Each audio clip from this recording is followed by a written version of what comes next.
Shabbat shalom, everybody. It's nice to see you. Moshe, how are you doing all the way from Uganda? Nice to see you. I'm nice to meet you too on Zoom. Yes, it's good to see you. We pray that God is blessing your community there and that you could share the Torah with the nations, which is so important. Mauricio, it's good to see you again. I hope you're doing a little better.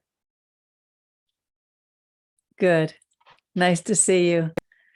You know, every time I hear Rabbi's message, it's jam-packed with what he would call golden nuggets.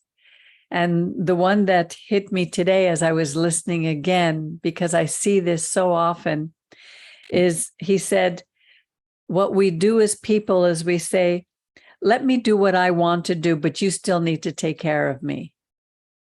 Let me do what I want to do, but you still need to take care of me. And it doesn't work that way. You know, that's the first thing we do is we blame God when things don't go right in our lives. You know, all the way back from Adam and Eve, they blamed God when, when they did wrong. And we have to be careful about, he said it takes courage to tell people, to tell each other the truth when we're doing something wrong. Because the first thing they say to you is, who made you the judge? And yet what they're doing is they're judging the intentions of your heart. Because if I say something to somebody, it's because I want the best for them. Because I know the consequences of not being obedient to what our God wants from us. It's not because I'm judging. And we need to take courage and not be afraid that people may not agree with us. They may not like us. We still need to say what we're saying. And if we're wrong, we have to realize, okay, maybe I was wrong. Maybe I saw it the right way, but it doesn't mean we remain silent. It means we need to communicate. We are a family. It's interesting because the entire world is a family. We all come from one family on earth, Noah and his children. So Moshe in Uganda is my brother. Mauricio in El Salvador is my brother. We all come from one family. And sadly, we don't always treat our families very well. So we have to learn that we are our brother's keepers. One of the other things that Rabbi said, I wrote down a lot of things. If anybody else has something that you want to add, I can always continue to add other things later. One thing that, go ahead, one Marie. thing that just came to my head now is, when one lies, let's say tells a lie, and then they have to, in order to live by that lie, they have to lie again and again.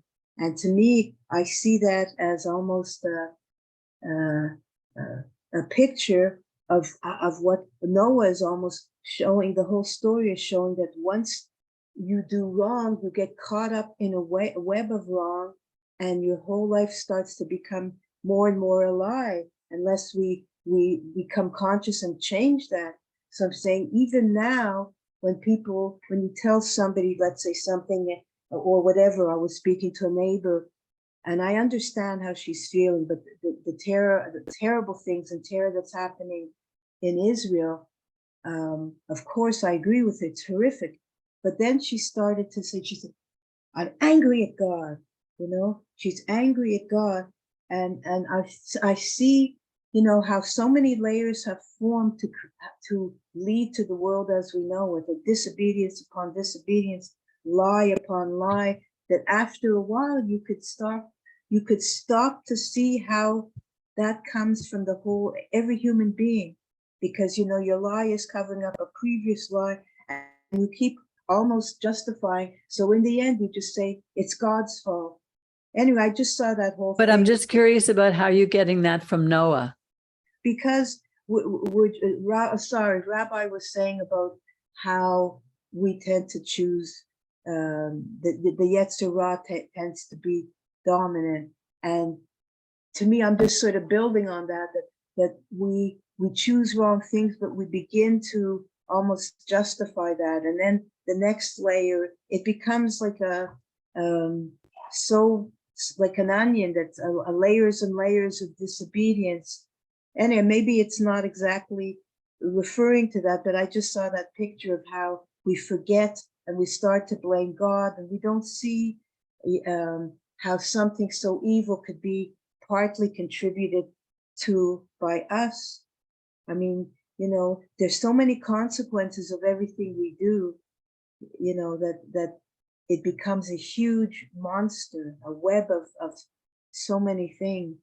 Exactly. When we allow our Yetzer Hara in our own lives, in my little apartment here, when I do something that's wrong, that goes against what God wants from me in some way, and that goes against the 10 Commandments, it's almost rises into the spiritual ether, and it adds to the darkness of the world, which is a consequence for everybody. We don't realize just how each of us are responsible.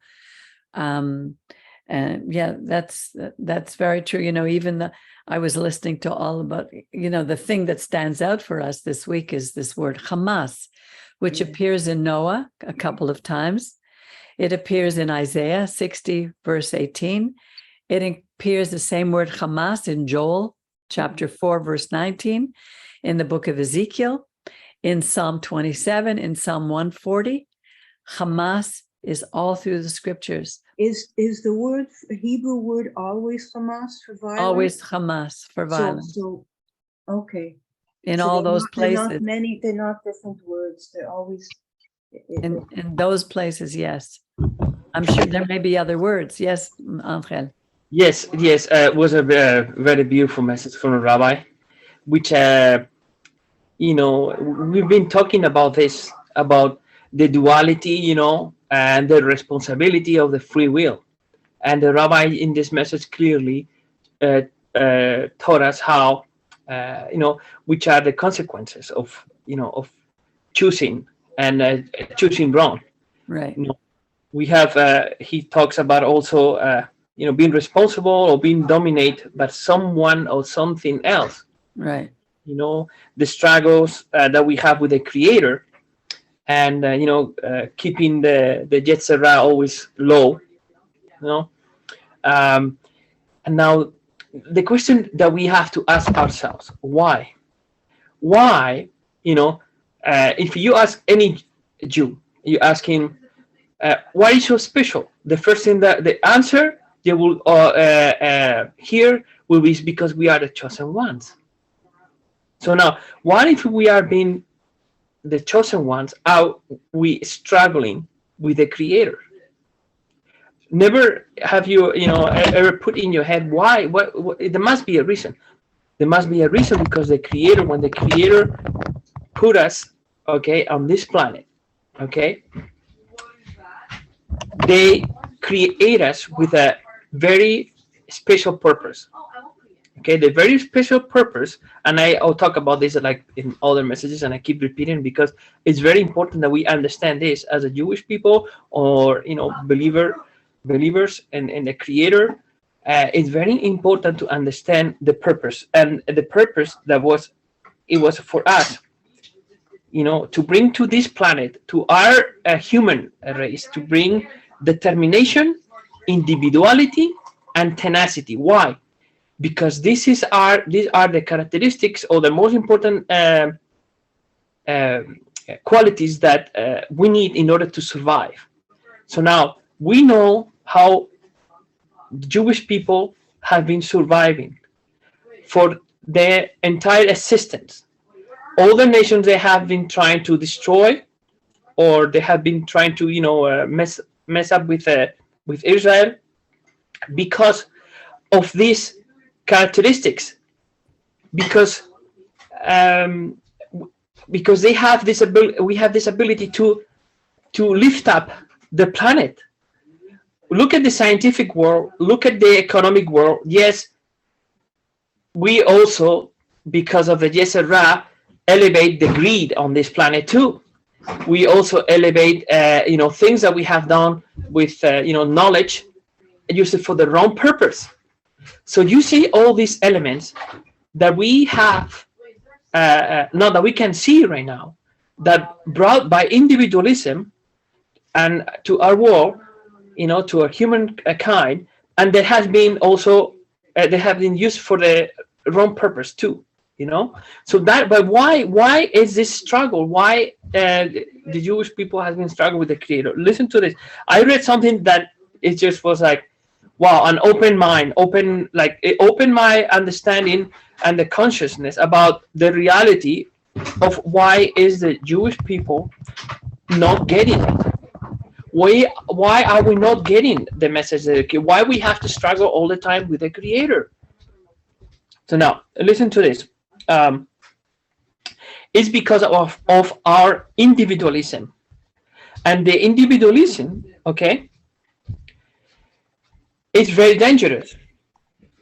Very dangerous because, as the Rabbi was saying, that our humanity went from bad to worse.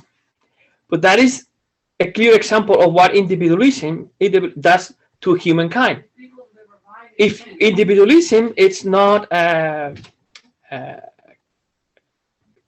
can I say, balanced, okay? Well, it's the opposite of what he created. He created us to be in community, to do things together. Yeah. But we choose to do it on our own with outside of community. That's when we come. And yet what he said was our Yetzer Ra in us, when men plot to do wrong, to do evil, that's when they get together. When we want to do good, that's when we end up being divided. It's the nature of man. That's why we struggle. But that is what I'm getting to. Exactly. So the individualism leads us to what? To the exaltation of our human, which is the flesh, which is what is important for them.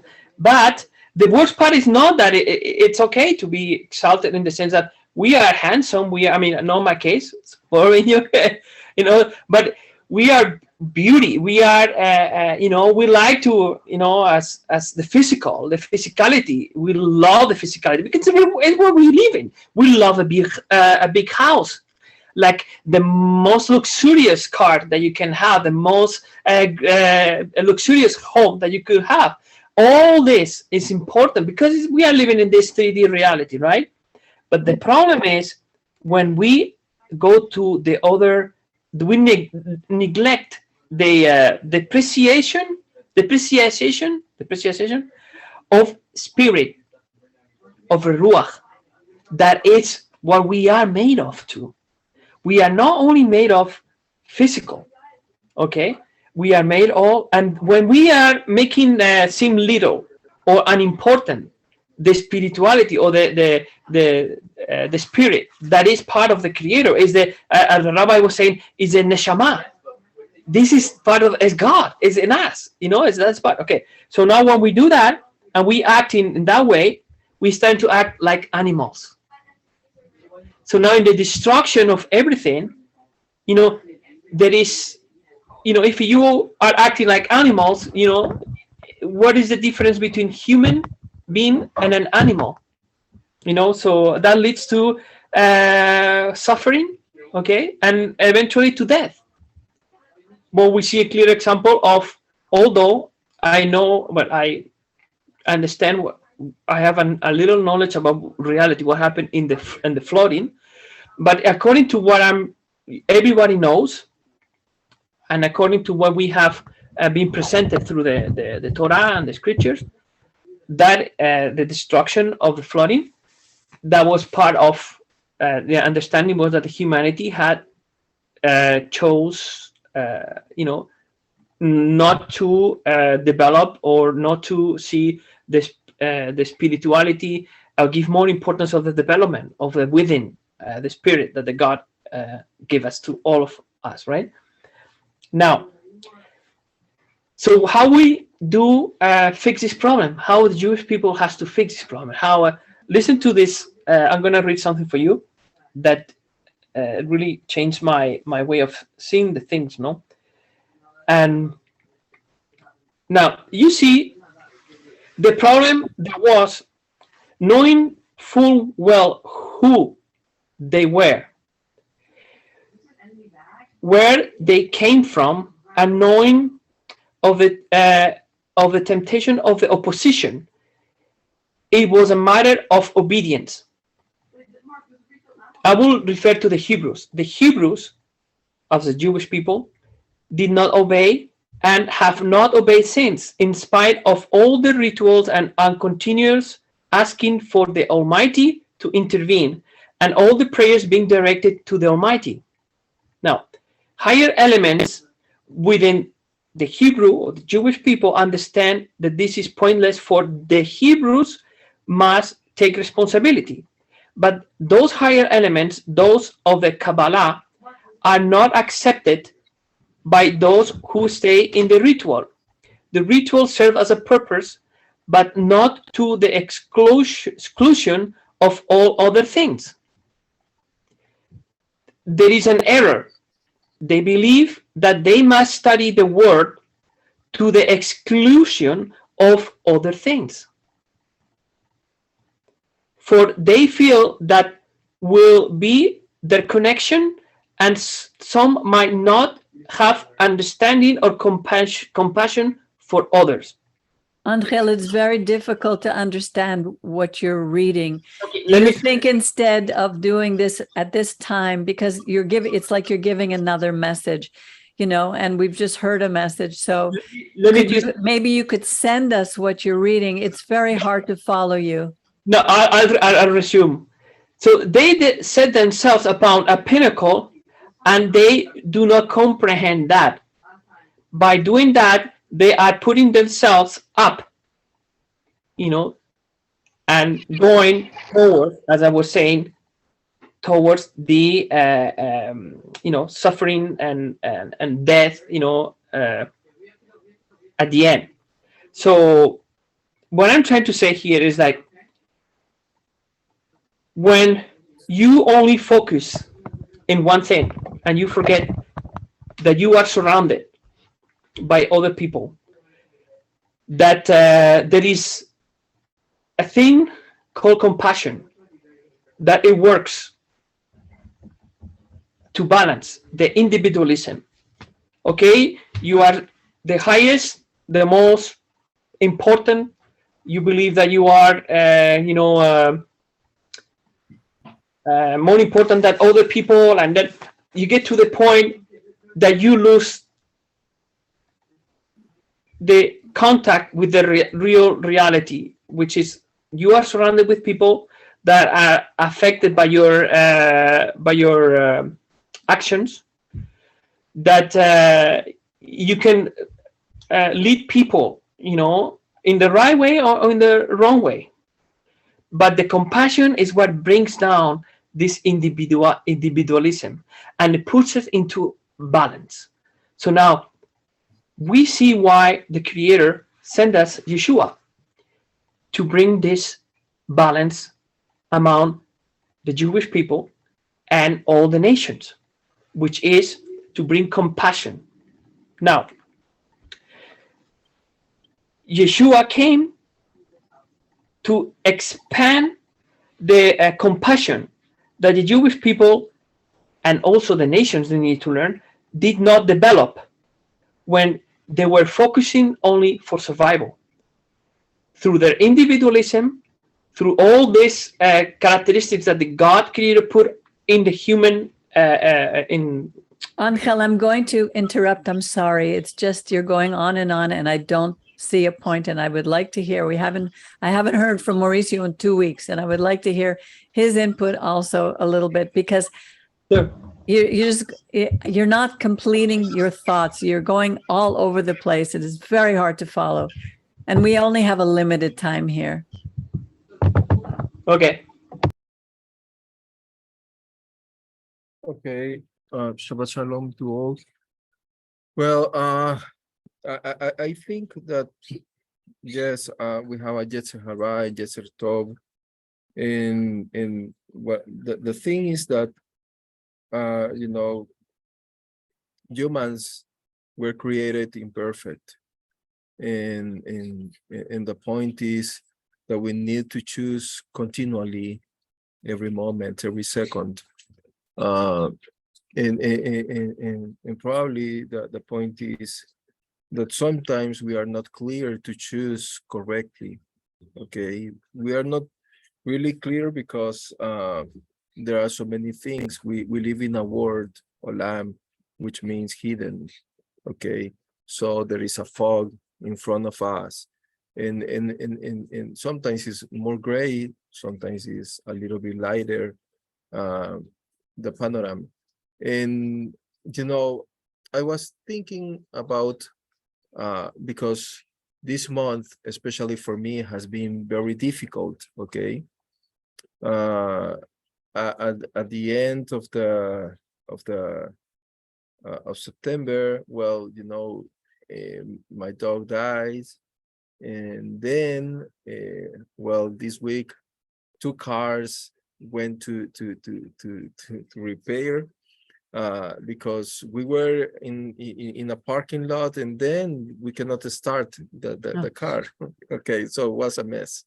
Okay, then also came this disease in my eye that has taken me more time than I expected, because I still have this, it's called orzuelo in Spanish, but I don't know how to say that in English.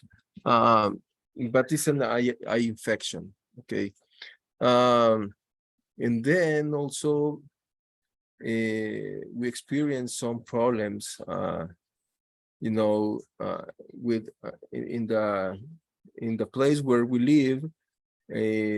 People organize, or the neighborhood is organized, and Evelyn used to be the president of the community.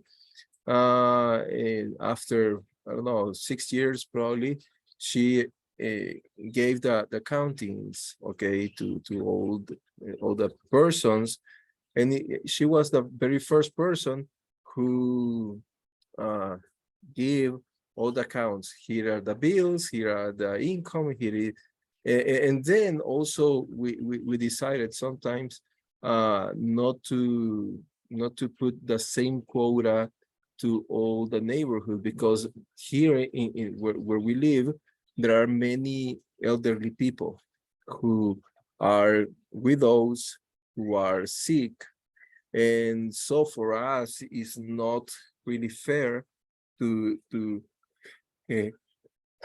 sorry. Bless you. Okay, sorry. So it's not fair to give all the same quota to everybody, because you know, to have the same opportunity for him. For example, my neighbor right now, he used to have a company, then he got with cancer, and now he's prostrated at bed. So how can I say, hey, pay me? He's not producing nothing. And this is our way of thinking to give justice, and the ones who can give more, okay, support to those who are with less capacities. And so when she gave all this money, and it was but the very first time I saw someone gave money back, okay, to the community, because in the rest we received with zero. Okay, they said, oh, we have some account, some money there, and we didn't receive nothing. Okay, and you know, and it's very sad because you don't see the things. For example, we repair that, we fix many things in the neighborhood, and then they start to shout it to my wife, sorry, and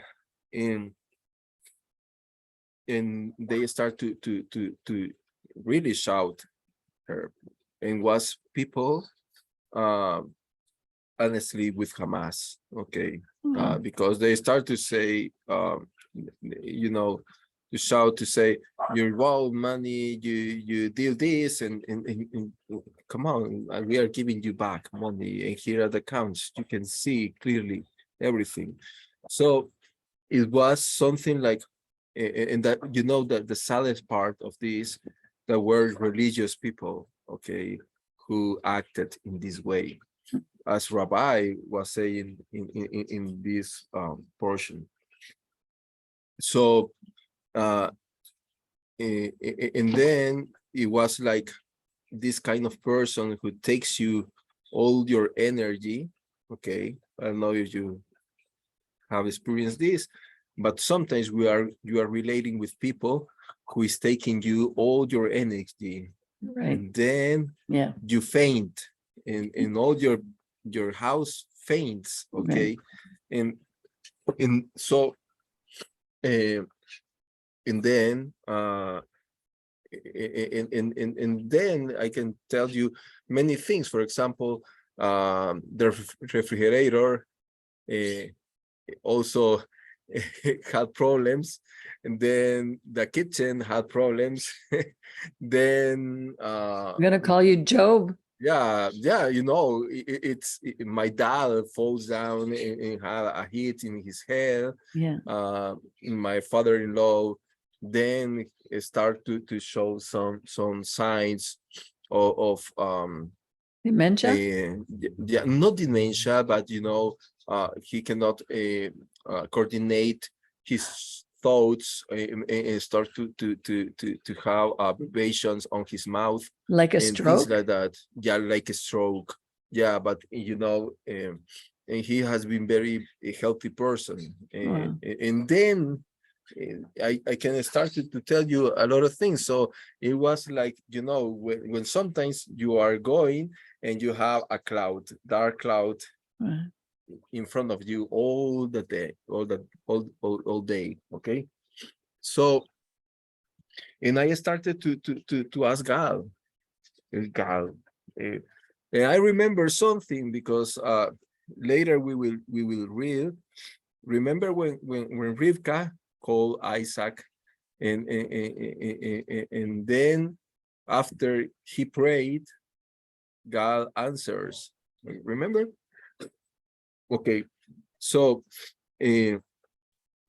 one of these days, my wife asked me something, and it was for me was something, wow, very, very interesting, because she told me, Mauricio, I want you to pray, okay, because it's something that it must have to stop. Every day and every week something is happening to us, okay. And this cannot be, yeah, we are good, even there are many problems in Central America right now, but we feel the protection of God, and every time that something happened, I was saying, oh, this is for my good, and I thank you, God, because of this. But there is some point that you say, hey, God, stop that, please. Okay, because I'm eager, and I know how to do what I did. I mean everything. So um so I prayed to God, okay, with Evelyn at night, and we start to say, Lord, thank you for protecting us, for giving hope, and because we know everything that happens is for our own good, even though we don't, in the short time, we don't understand what is going on, okay. But I ask you to stop all these things that we are looking right now, because give us anxious anxiety, and give us worry and afflictions, and we don't know what is happening. It's like this river of bad things needs to stop, okay. And then we pray, we feel better, we feel peace inside of us. And there is something really interesting, because since then, okay, things happen, and I believe that sometimes God sends you some message. Okay, the very first thing is that an eagle, no, it's not, it's falcon. Falcon is like an eagle, but is smaller, right? Smaller. Okay, a falcon I put on my my how do you say toalla, with the things that you A towel. dry, yeah, Towel. towel, yeah, a towel I put in the sun, and then a falcon stop over my towel. Okay, falcons are not here in the cities. Falcons used to be at the mountains. In the falcon start to just step there and stay there, very very quiet, until, well, my kids start to take a video on the falcon, and then he went. Okay, and then start to came some other animals to my house. Honestly, it was like, is that like I am Noach or what? Because there are some other animals that are not, for example, how do you say, zorrillo in English is that it's an animal that smells very bad. Skunk. Yeah, that one. And then start some armadillos, and then some Wow, other maybe you animals. better start building an ark. Yeah, I don't know, probably. And it is like, this is not really, is very strange. And then came this Noach portion. And honestly, I was meditating about this portion, because for what is happening to my house, okay? And then I started to realize in the world there is a lot of Hamas, okay? This Sinat Hinam is spreading, is like a spirit that is spreading around the whole world. It's very sad to see that people cannot see all the terrorism that is in right now in the world, okay?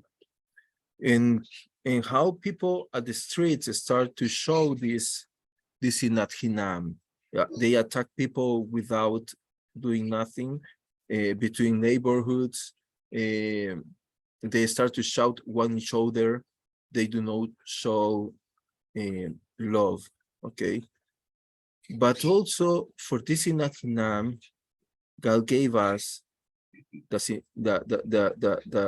Sinat Ahava, which is free love to everyone, okay? And this is like an antidote, okay? And for me, okay, with everything that is happening around me, it's like, and this is what God shows to the world. Sometimes we try to see that Noah built the ark in 2 verses, but these 2 verses took a lot of time. Almost 100 years. Yeah, more than 100 years. Okay, in God also through Methuselah, he announced what he's going to do, because he's announcing the death. That is what it means, Methuselah. Okay, so he's announcing the Mavet. Okay, and then after he died, 7 days more, it started to rain. Okay, and so all the world had a lot of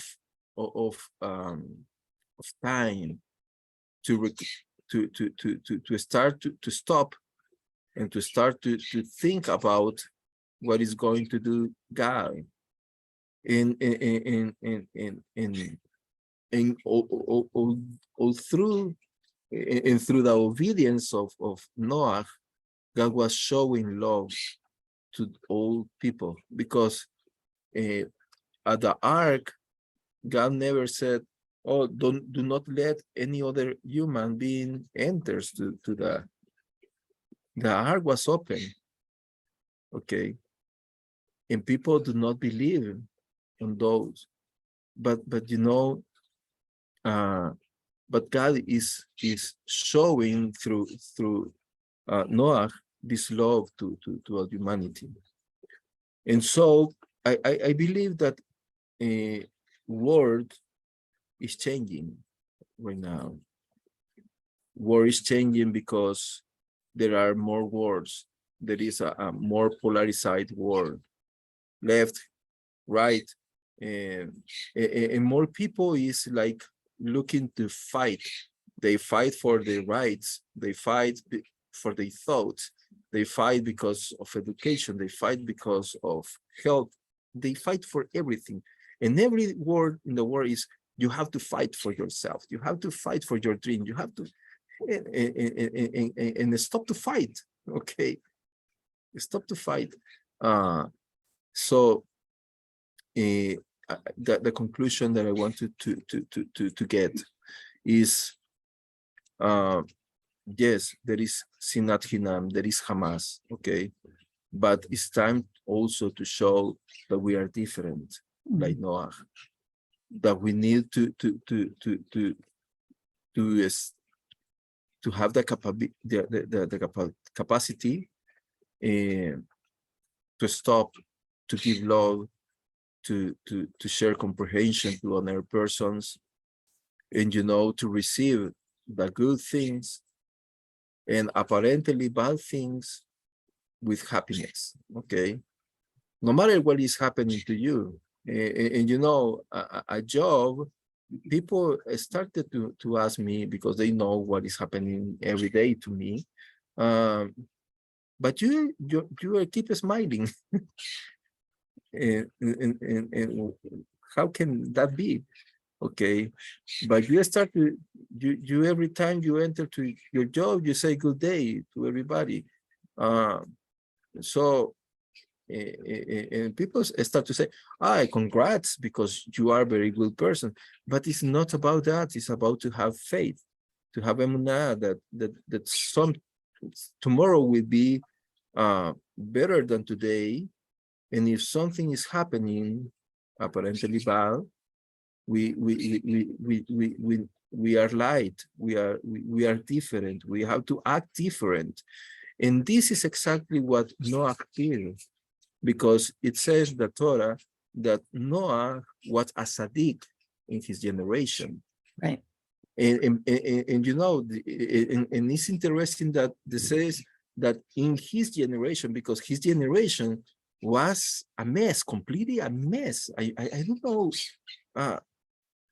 Probably, yeah. For Rabbi, it says, "Oh, if Noah will live at the time of Moshe or at the time of Abraham, then he wouldn't be called tzaddik." But honestly, to be tzaddik in a world that is corrupted, I agree.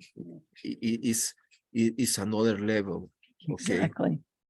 And more for those people, because they didn't have Torah. I don't know if we can.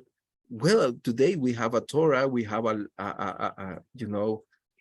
direction, an instruction to live.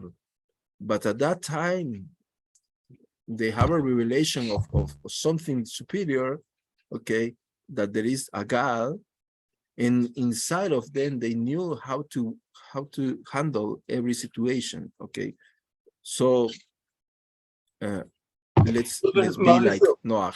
Do you remember the beginning where Rabbi was speaking about the Torah, about how that he doesn't believe literally? Okay, so we need to stop taking it as a literally, the story of Noach. This is what I understand, okay? And I'm not trying to convince you on to make this too long neither, because I'm not gonna take the time anymore, because time is not the same like energy.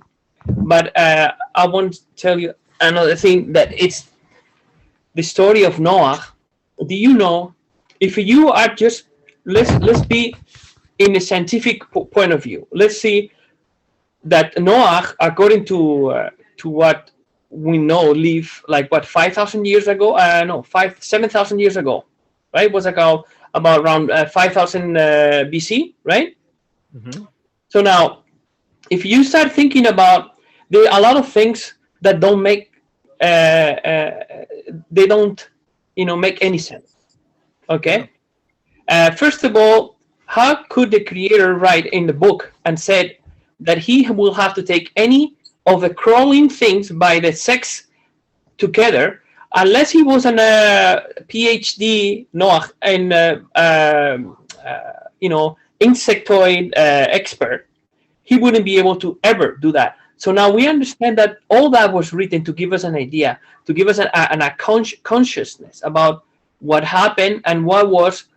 What we need to take from that, the most important thing is that we are humans, but we are not only made of flesh.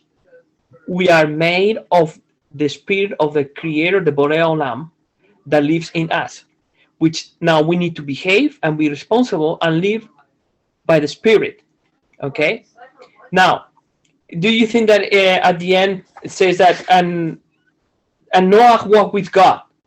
Now, if you ask yourself, well, what is God? God is spirit, which means God walked with spirit, which understand that he had this understanding of what is to live in a conscious way of a spirit, which is compassion, to love, to have all these qualities that makes what God is. Now wisdom, all that. You understand? So Yes. So and anyways, and there is another also example that I can tell you about that. Do you know that coming back to the timing I was talking about, the time 5,000 years, 5,000 BC?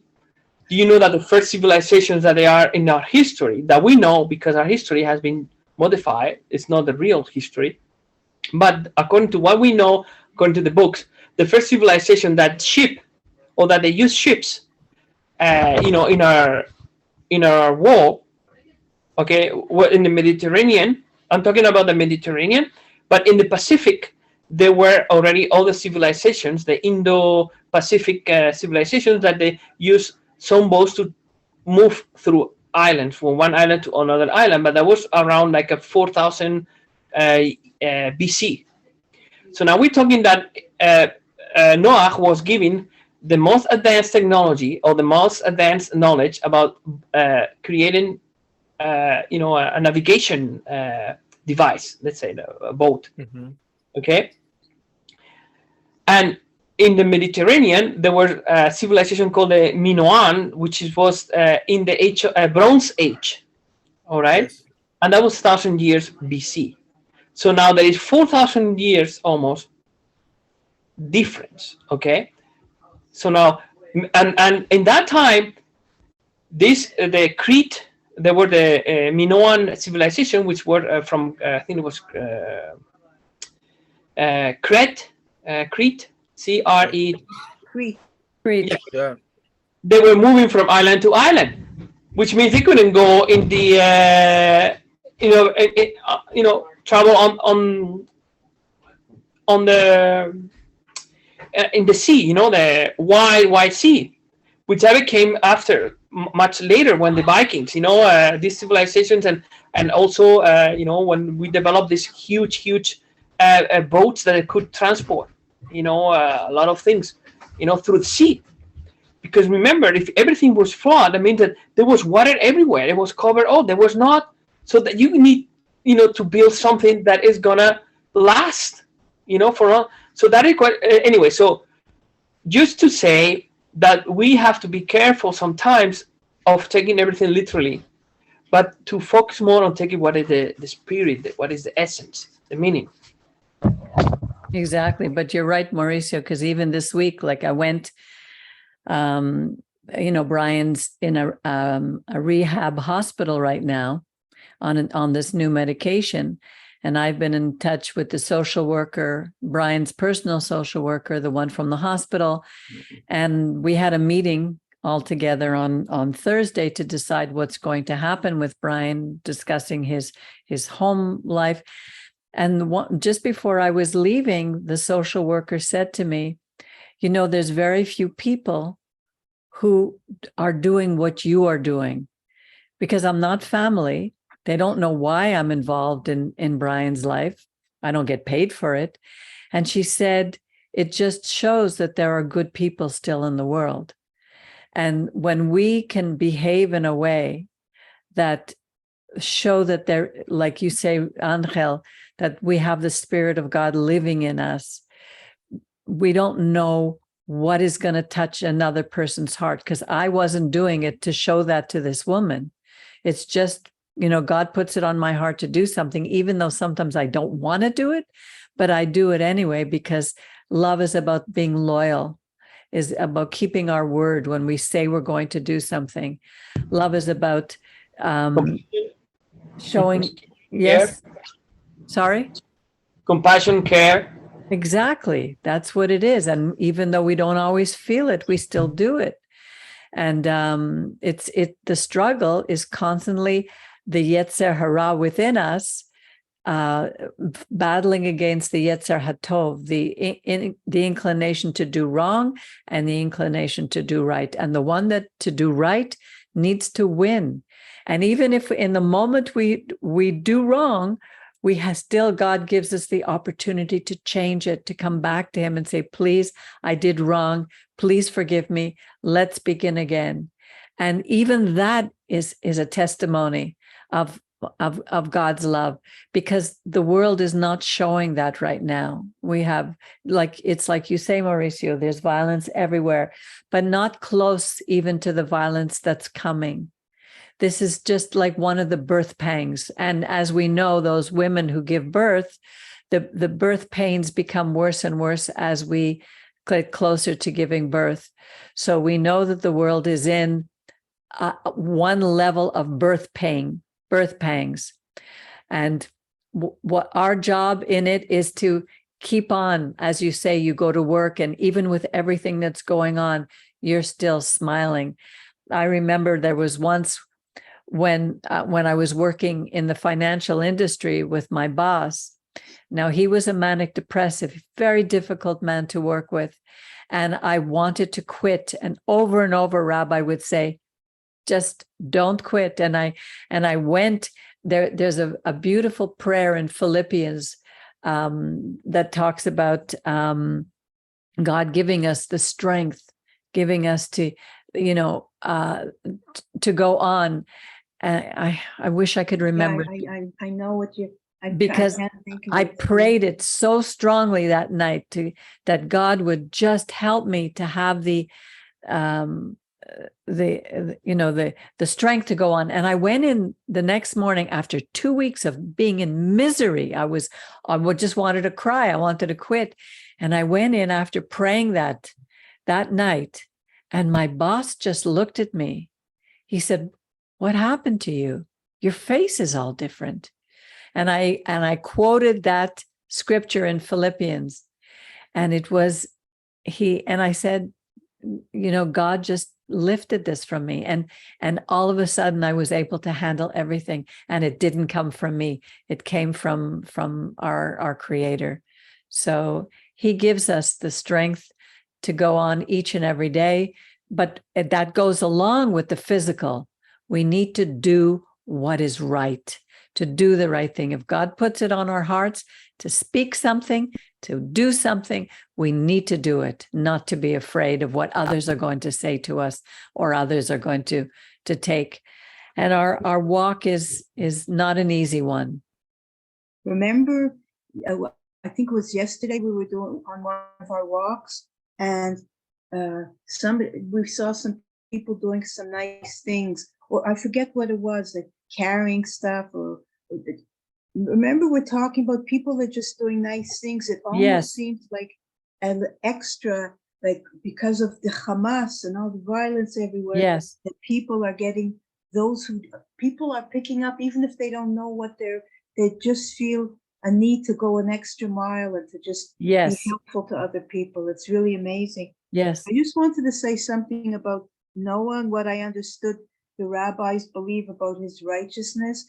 And I never agreed with that when they said the times were worse, so righteousness was maybe different then, or whatever. I don't know how they worded it, but I never agreed with that. To me, righteousness is an absolute, and there aren't some traits that you don't have. Like, I agree, Mauricio, what you said really was really special, that Noah was living in a terrible time, and his righteousness had to, to shine in those terrible times. It's, to me, righteousness is an absolute. It's something that comes from God, whatever time period you live in. It's not like, well, because remember, Peggy, I won't go into this, but why I didn't like that movie, because they were making righteousness and a relative thing, and I don't believe it is. All righteousness comes from God, and Noah in that movie. Anyway, to me, it was very. Well, righteousness is basically a person who's willing to do the right thing. Yeah, It's but not it comes from obedience to God. I don't mean, no, I mean it very simply. Yeah. That even to do the right thing is a choice, but it's also, people who totally are unrighteous, they don't have a connection with God at all. No, they've seared their conscience. But this is the verse, I found it in Philippians 4:6.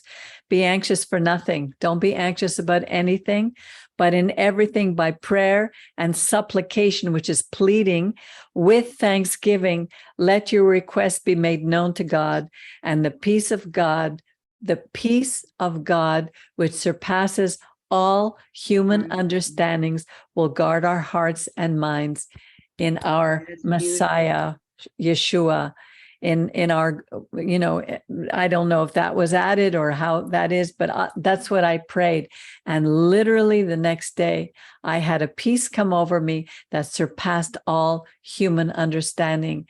When we walk with God, He walks with us. It's like after you prayed that night, Mauricio, you and Evelyn, God gave you the peace that surpassed understanding, and people can see it.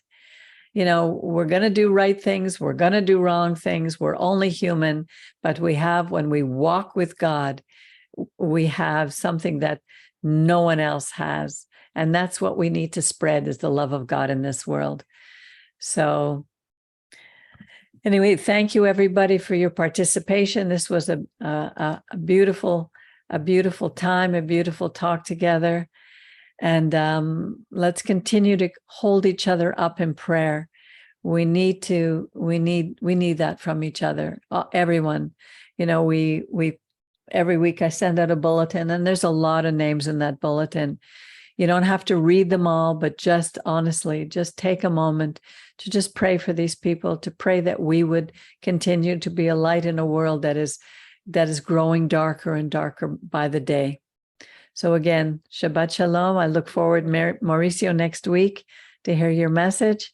I hope you'll be okay. If there's something and that you can't do it, just let me know. And then we'll, and Angel, when you're ready to do a message, you let us know, because it seems more and more you're doing the research for it. So I think you may be getting close. And anyone else who wants to do it, you're welcome to give it a shot, because it's not an easy thing. Thank you. Thank Shabbat you. shalom. Shabbat shalom. Shabbat Shalom. Have a everyone. wonderful, wonderful rest of the week. Bye-bye. Bye. Bye bye, Shalom.